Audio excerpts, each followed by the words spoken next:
listeners, good day. Welcome to this episode of the POSHpod, the podcast where we talk about everything to do with the anti-sexual harassment law in India. We've been discussing a number of issues around sexual harassment, and today we'll be discussing whether there is any excuse that is a good excuse for sexual harassment. The obvious answer seems no, but let's discuss this further to see what the law actually says. With me today, Laxmi Char, who is the co-founder at Parity Consulting, an organization that deals with everything to do with inclusion at the workplace, including prevention of sexual harassment. I'm a lawyer, work with CAM, and deal a lot with clients who have issues around anti-sexual harassment laws in India. So, Laxmi, you want to get started? Tell me, what do you think about intent? Is it relevant with respect to sexual harassment law in the issues that matters that you've dealt with as an IC member? Yeah. Is this a common excuse that comes up, a common defense that, oh, I didn't mean it, I didn't intend it? Tell me more. Oh, geez, yes, all the time, right? But it wasn't supposed to be taken that way. It was just a joke. Why is she the only sensitive one? The other two women with her didn't feel anything. Come on, why are you so, focused? Or why are you so paranoid about this whole, being a woman thing? So I hear it a lot, right? And some of it is also in terms of, I didn't realize that what I was saying could be misinterpreted, would be misinterpreted. There's a whole lot of stuff, right? For me, I'm very clear. The law says that it's not the intent of the person committing the act which is perceived as harassment that matters. It is the impact on the person who is receiving this act, right? So sometimes, and one very interesting, situation that I was in, where this woman came to the IC and said, I need some help. I'm not ready to make a complaint right now, but I need some help. And what was the help that she wanted? She said that in her team, there were one or two people, unfortunately including her boss, who were complimenting her on her style, her grooming, her presence and stuff. And she said, when I come to work, I don't see that as a compliment. Compliment me about the work I'm doing, the attention to detail, the way I'm able to deal with customers. Compliment me about my professional qualities, right? And that was really an interesting kind of paradigm shift for me, that a compliment is really the impact and not the intent. I'm not sure if that's something that relates to how you're reading the act or that you've advised people around. No, absolutely. 101%. It is, the intent is not relevant. It is how the woman perceives the man's actions or the perpetrator's actions that is relevant. But interestingly, it's not only the woman's perception that matters. And I find this almost hilarious to discuss each time it comes up, that there is such a thing as a reasonable person standard as well, right? So we tell the woman, all your perception is the only thing that matters. If you think it's harassment, it's harassment. Yes. Then let's say there's a business meeting, man and woman shake hands, normal shake hand, woman feels that it's harassment. Okay? Are we still going to say that it's harassment because the woman perceives it to be harassment? Right? So we say that it's the only thing that matters is your perception. But then when something happens which is routine, like a handshake, which she now perceives to be harassment, we say, stop. It's not only your perception that matters. It is whether your perception fits that of a reasonable person. Right? And I don't think there's anything wrong with that as such. But the issue with that is the two narratives that we say are not entirely aligned. So we never qualify the fact that intent is irrelevant and perception is all that matters with it should be in line with the reasonable standard. But that is the fact. And that is also reasonable because a handshake cannot be sexual harassment, how much ever the woman may perceive it to be. Right? But we've discussed in one of the previous episodes about instead of a handshake in some countries, a kiss is a way in which you greet people. Now, depending on your social setting, you should be aware as to whether your method of greeting was appropriate or not. Right? In our example of a handshake, that's more global. But if there is a social setting where men and women don't shake hands, right, in some conservative society, for example, then you should be aware not to shake hands. Maybe in that setting, it is bordering harassment, not because you intended to be, but because you were not aware of your situation, of your surroundings. So it's, while the answer is yes, intent is not relevant, perception is all that's relevant, there is a reasonable person standard which needs to be considered as well. So what I'm hearing you say is from an IC's perspective, right? So when we are thinking about reasonable person, we're also contextualizing that reasonable person, right? A reasonable person, how would a reasonable person behave or engage with this situation in this particular context? So to your example, if a business handshake is the normal business culture in a particular organization, then a handshake is acceptable. But if the same organization is in a different culture where a business handshake between men and women, right, is not acceptable, then the IC does have that nuance that they need to take into consideration. Now that then it's almost like questioning the foundation of the Act, right? Saying that to your point, the Act said any unwelcome gesture. Now, I might feel, and we know that, we use a phrase, my body, my rules, right? So I might feel that a particular act is unwelcome. But it is possible that in the culture I'm in, that act is not considered harassment, right? So when we think of the IC's role in prevention and prohibition, is there something the IC can do to sensitize? Spot on, Laxmi. I think that's the answer to the question. Because the answer to the situation is not that, the woman is wrong in feeling the way she's feeling because she's feeling it, right? Now, it is the obligation of the IC and the employer to make sure that she and the people around her are sensitized to what is acceptable, what is the norm, right? We have to accept that there will be outliers, right? Despite the best intentions of the IC, of the employer, of adequate sensitization, there will be outliers who still find mundane actions to be harassment, potentially, but that's not the category of people we're talking about here, right?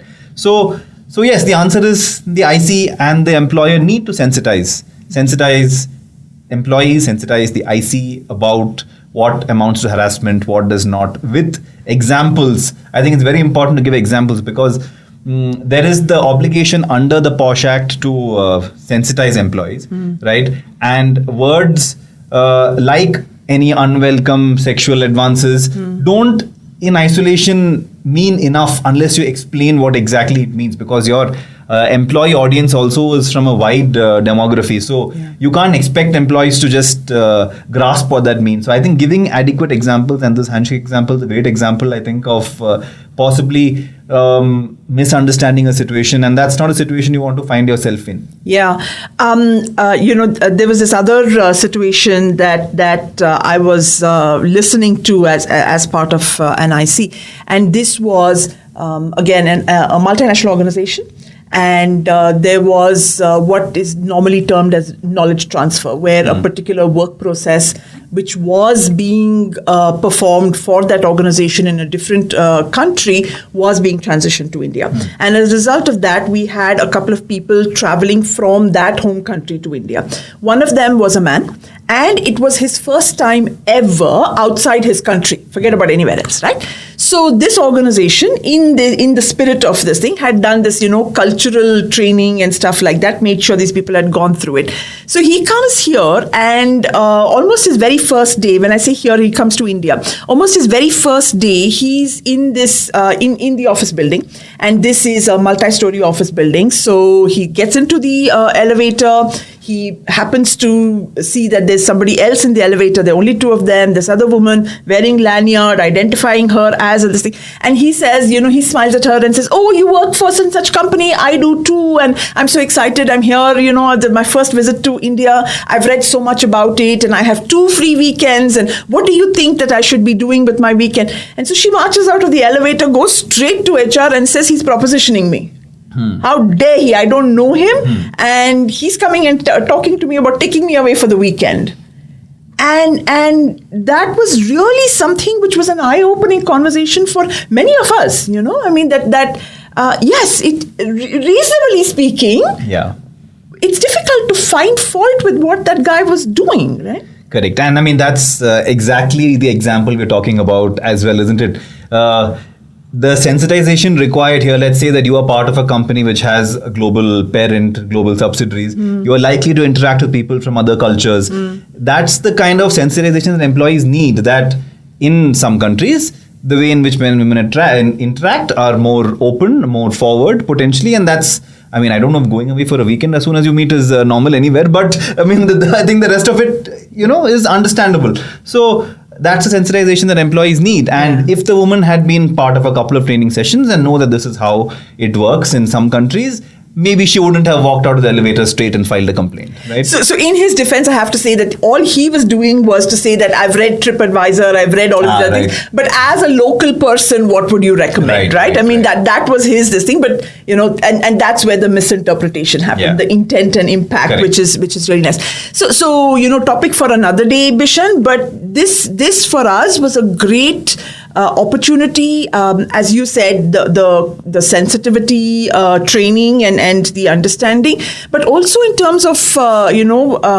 experiencing the law in terms of a conciliation or a settlement conversation, because this really was a true misunderstanding, right? So when we get into that, unfortunately, there are some cases where there is nothing true about the misunderstanding, right? And in normal terms, and we talked about different cultural expectations. In India, the relationship of alcohol with gender is very dichotomous, right? We know that traditionally the expectation is, oh no, he had a couple of drinks too many, so you should forgive him. He was not in his right mind. He didn't know what he was saying. Normally, he's a very nice guy. He doesn't behave this way. And when it's the other way around, she had a couple of drinks too many. Why was she drinking? Didn't she know that if she drinks, then she's sending out X and Y and Z signals, And that's where, from an IC perspective, it's interesting for us to really parse those nuances and understand why this seems to be an accepted understanding. If it's an accepted understanding, it's a misunderstanding. That's just not what it should be, because there is no law which says, that is to pick the title of our episode, says it's a good excuse for sexual harassment. No, there is really no good excuse for it. Alcohol is not a good excuse for it. Law doesn't allow it. And so I don't think any IC should accept alcohol consumption as, mitigating factor for someone who's alleged of committing sexual harassment. What if he apologizes? What if he comes in front of the IC and says, I'm really sorry. I would not have behaved this way if I had known. But hey, it was a celebratory dinner. Yeah, you say, we appreciate your apology, thank you, but you're fired. Okay.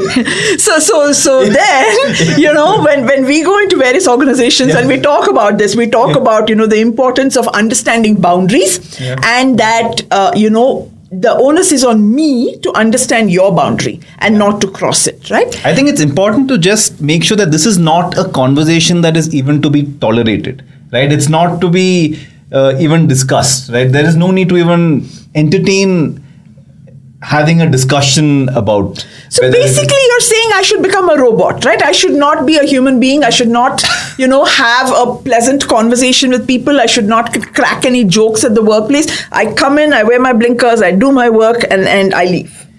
See, if you being your authentic self means that you are a creep, then we don't want to see your authentic self. Keep your authentic self to yourself. We don't want to see it. And there are ways to behave in the workplace without, breaching boundaries and being your authentic self. So I think employers need to make it very clear as part of sensitivity trainings that there are lines you cannot cross, and If you need to rein yourself in. Listeners, I really want to hear from you about this whole conversation, right? This is fascinating. Thank you for being quite that honest. But, we talked about the cultural thing, about the international cultures, but we also see this cultural difference even within India, right? Different regions, different geographic realities. Again, I mean, when we go back to, how is a POSH policy constructed, what really should be an organization's philosophy behind that policy. There's one way of doing it, which is basically cut paste the act and say, okay, this is our policy, goodbye everybody. And then there's another space where it is, it's wonderful to see how the spirit behind this act is really what is driving that. It's easier for larger organizations to do that, right? It's much tougher for smaller. And when it comes to startups, honestly, this is not the priority for startups, right? They are much more focused on top line. They're which customer can I convince to sign up and where do I need to go to generate my revenue? So when we think about all of this and we think about, what is a good excuse, there is no excuse at multiple levels, right? I mean, there's no excuse at the employer's level to say that, oh, oops, sorry, we didn't think about it. We didn't think it was important. We have a very small, close-knit group. Nobody misbehaves with anybody. But, we have a complaint. And then, as you said, for the IC during deliberations, no excuse to accept this kind of a thing. And for the people concerned, is this actually creating something which the Act is trying to think, which is a policing mentality, right? So you're going to get penalized for what you think and say, forget about do. But that's fair, don't Laxmi? I mean, sexual harassment is not only your actions, sexual harassment is also your words, right? And from an employer's perspective, in terms of, let's start with what you said at the beginning about setting up the policy. It's very onerous, right? There is no excuse for not complying with it. Now, the law says you must have a policy. The law doesn't say what kind of policy you must have. You can have a policy that says sexual harassment is bad, don't do it. 2 lines, and that's a compliant policy. Like, really it is. So it's not that hard to comply. I mean, I get that the angle you're coming to here is there is no excuse for, forget there is no excuse for not harassing. For harassing, there is no excuse for not complying with the act is your angle. True, there is no excuse for not complying because complying is not that hard, right? You can't say that we will deal with an issue of sexual harassment as and when it comes up because that's not what the law says. And the law requires you to what? Like you said, have a policy in place, which can be as simple as what I said. I hope it will cover more than that. But what I said is a compliant policy. And setting up an IC. Setting up an IC is not that complicated either, right? We have discussed this as well in previous episodes. It's a matter of board passing a resolution, putting it up on the notice board, and you have an IC. And hopefully you are not dealing with complaints of sexual harassment every day. I mean, if there are incidents, I hope they are being reported, but we hope the harassment is not happening. In which case, there's not that much of a burden on the company. So there is no excuse to not comply because it's not that onerous an act to comply with. And that's the fact. And so to all of these people who come and say that, hey, this act is taking the pleasure out of my workplace interactions or is causing me to behave in an inauthentic manner, I'm going to go back to the phrase that you used, don't be a creep. Yeah, exactly. Right. Don't be a creep. Okay. So with that, we come to an end of this episode. Thank you everybody for watching. We hope you enjoyed this episode. And if you did, please do like, subscribe and share your comments. We look forward to having you back on the next episode of the POSHpod. Thank you and bye-bye.